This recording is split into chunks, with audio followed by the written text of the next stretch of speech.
দক্ষিণ রাফা এলাকায় গোলাগুলির পর ইসরায়েলি প্রধানমন্ত্রী বেঞ্জামিন নেতানিয়াহুর নির্দেশে গাজায় ব্যাপক হামলা চালিয়েছে ইসরায়েলি প্রতিরক্ষা বাহিনী আইডিএফ।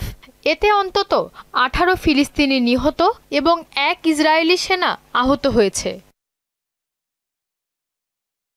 তবে হামাস জানিয়েছে রাফার হামলার সঙ্গে তাদের সম্পৃক্ততা নেই। যুদ্ধবিরতি লঙ্ঘনের অভিযোগে বন্দীদের মরদেহ হস্তান্তর স্থগিত করেছে হামাস।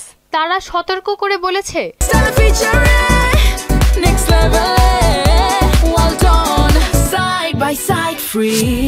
ইসরায়েলি আগ্রাসন অব্যাহত থাকলে মরদেহ অনুসন্ধান, খনন ও উদ্ধার কার্যক্রম ব্যাহত হবে। ফলে বাকি 13 বন্দীর মরদেহ উদ্ধারে বিলম্ব ঘটবে। এদিকে মার্কিন প্রেসিডেন্ট বলেছেন, উভয় পক্ষের হামলার অভিযোগ সত্ত্বেও যুদ্ধবিরতি এখনো বহাল আছে।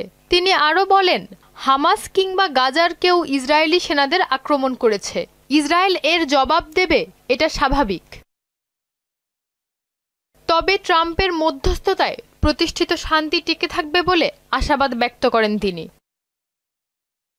অন্যদিকে নেতানিয়াহুর নির্দেশে আবারও আক্রমণের ফলে গাজায় যুদ্ধবিরতির স্থায়িত্ব নিয়ে দেখা দিয়েছে অনিশ্চয়তা। কখন কোথায় হামলা হবে তা নিয়ে আতঙ্কিত গাজাবাসী।